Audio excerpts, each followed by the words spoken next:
আসসালামু আলাইকুম আমার প্রিয় বন্ধুরা, দান না করে কুরবানির মাংস ফ্রিজে রেখে দিলে কি ঘটে? প্রিয় বন্ধুরা, ঘটনাটি জানলে আপনি অবাক হবেন।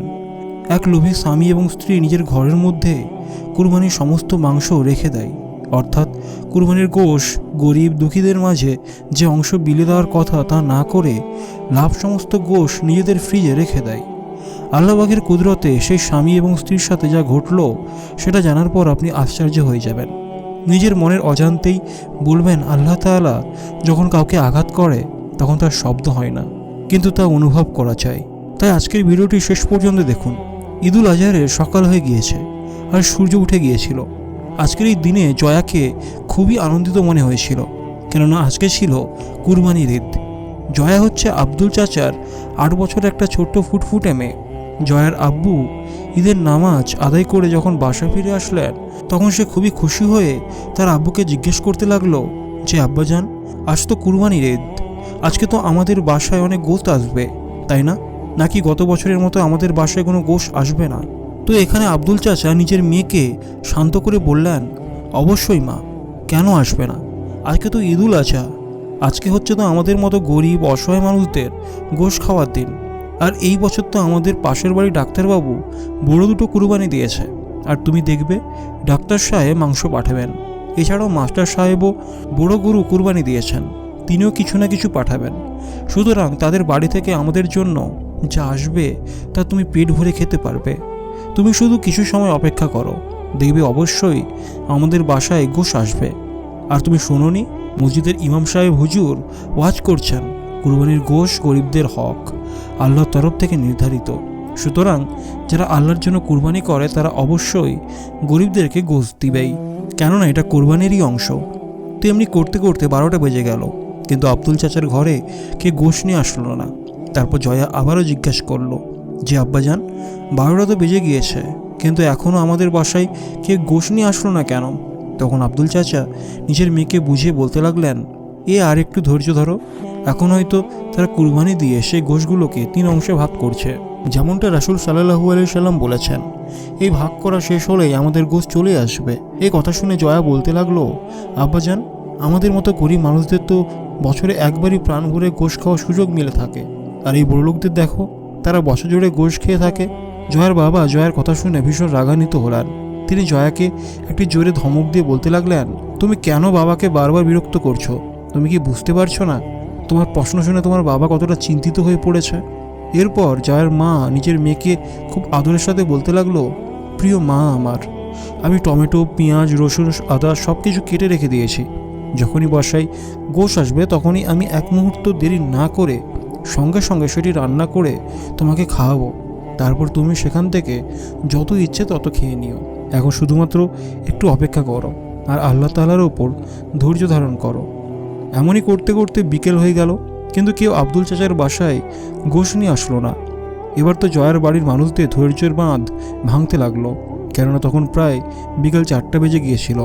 এমনই দেখে জয়া খুব দুঃখের সাথে তার আব্বাকে বলতে লাগলো, আব্বাজান, এখন তো 4টা বেজে গিয়েছে, কিন্তু এখনও আমাদের বাসায় কেউ গোশ নিয়ে আসলো না কেন? এখন তো মনে হচ্ছে আগের বছরের মতো এবারেও আমাদের বাসায় কেউ গোশ নিয়ে আসবে না। আর এই কথা বলার সঙ্গে সঙ্গে সে কান্নায় ভেঙে পড়ল। আর জয়ার কান্না দেখে তার বড় বোন ও তার আম্মু কাঁদতে শুরু করে দিল। আর তার নিজের সামনে বিবি বাচ্চার কান্না করতে দেখে আব্দুল চাচা আর ঠিক থাকতে পারল না।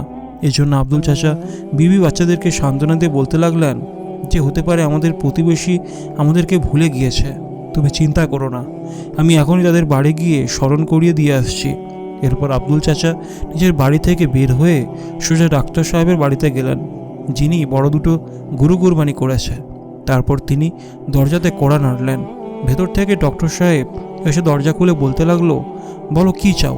তখন আব্দুল চাচা বলতে লাগলেন, হ্যাঁ ডাক্তার সাহেব, আমি তো আপনারই প্রতিবেশী, আপনি অনেক বড় দুটো পশু কুরবানি করেছেন, সেই জন্য আপনি কি আমাদের কিছু গোশ দিতে পারবেন? আমার মেয়েটা গোশ খাওয়ার জন্য খুব কান্নাকাটি করছে। আব্দুল চাচার মুখে এই কথা শুনে ডাক্তার সাহেবের মনে খুবই অসন্তুষ্ট হলেন এবং বিরক্ত হলেন। আর তৎক্ষণাৎই তিনি বলতে লাগলেন, দেখো, আত্মীয় স্বজনকে কিছু দিয়েছি, গোশ ভাগবাটাও হয়ে গিয়েছে, আর এখন কিছু গোশ নিজের জন্য রেখে দিয়েছি। আর এটা বলে ডাক্তার সাহেব আব্দুল চাচার মুখের ওপর দরজা বন্ধ করে দিলেন। ডাক্তার সাহেবের এরকম আচরণ দেখে আব্দুল চাচা ভীষণ বিচলিত হয়ে গেলেন আর ধীরে ধীরে হাঁটতে হাঁটতে নিজের বাড়িতে চলে গেলেন। রাস্তার পাশেই মাস্টার সাহেবের বাড়ি ছিল, তাই তিনি ভাবলেন যাওয়ার আগে মাস্টার সাহেবকেও একটু জিজ্ঞেস করে নেই, হতে পারে যে তার ঘর থেকে কিছু গোশ পেয়ে যাব। এটা ভাবার পর তিনি মাস্টার সাহেবের বাড়ি গেলেন। তারপর সেখানে গিয়ে দরজার কড়া নাড়লেন। দরজা খুলে মাস্টার সাহেব আব্দুল চাচাকে দেখে বললেন, কি ব্যাপার? আব্দুল চাচা কোনো প্রকার ভূমিকা না করে বললেন, আমি কি আপনাদের কুরবানির গোশ থেকে কিছুটা গোশ পেতে পারি? এই কথা শুনে মাস্টার সাহেবের চোখ বড় হয়ে গেল। তারপর সে বলতে লাগলো, তুমি এখানেই থামো, আমি বাড়িতে গিয়ে দেখে আসি কোনো গোশ আছে কি না। এরপর মাস্টার সাহেব বাসা থেকে একটা ব্যাগ নিয়ে আব্দুল চাচার কাছে আসলেন। তারপর সেই ব্যাগ আব্দুল চাচার হাতে ধরিয়ে দিলেন কোনো কথা না বলে। দরজাটি এমনভাবে বন্ধ করে পালিয়ে গেলেন, মনে হচ্ছিল যেন তিনি কোনো বোমা ফেলে পালিয়ে যাচ্ছে। তো যাই হোক, গোশ ব্যাগে পেয়ে আব্দুল চাচা ভীষণ খুশি হয়ে গেলেন। তারপর খুশি মনে নিজের বাড়িতে চলে গেলেন।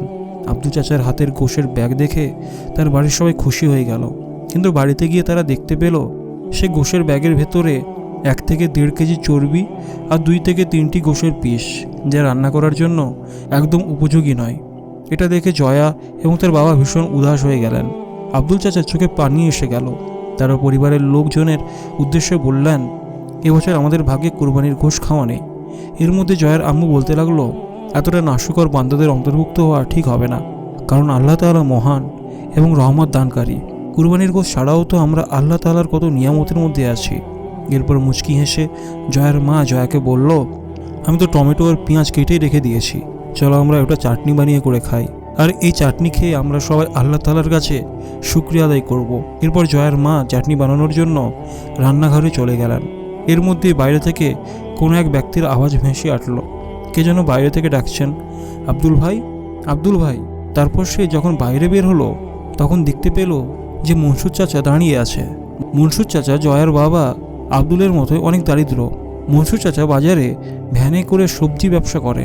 মনসুর চাচার কাছে একটি ব্যাগ ছিল, যাতে 3 থেকে 4 কিল তাজা গোশ ছিল। তিনি বলতে লাগলেন, আমার ছেলে শহর থেকে এসেছে এবং সেখান থেকে আমাদের জন্য প্রচুর গোশ নিয়ে এসেছে।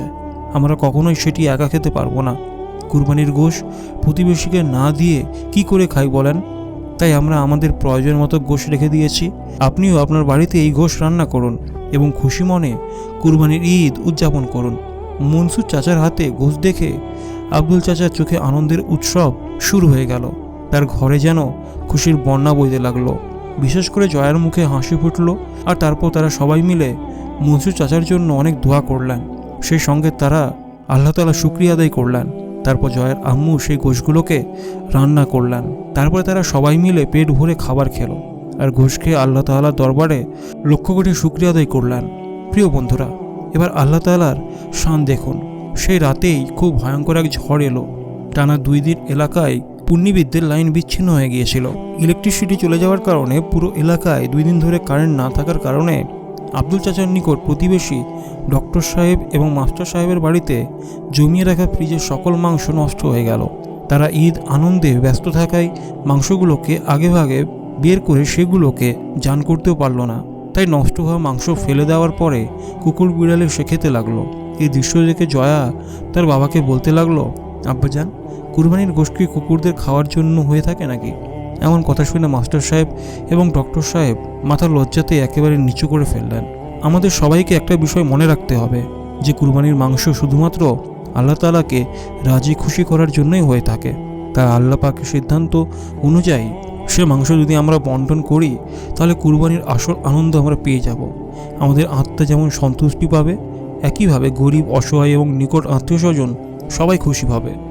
আল্লাহ রসুল বলেন, কুরবানির মাংস 3টি ভাগে ভাগ করবে।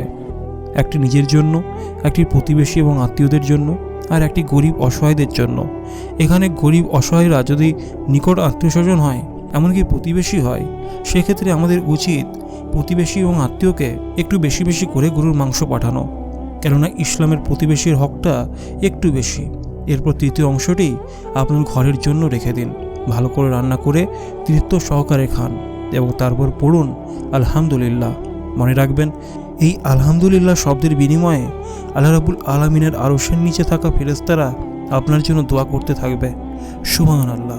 তো বন্ধুরা, এই ছিল আজকের ভিডিওটি যদি একটু হলে ভালো লেগে থাকে তাহলে অবশ্যই একটি লাইক করবেন, আর চ্যানেলে যদি নতুন হয়ে থাকেন তাহলে অবশ্যই চ্যানেলটিকে সাবস্ক্রাইব করে বেল আইকন প্রেস করে দেবেন। তো চলুন বন্ধুরা, দেখা হবে পরের ভিডিওতে।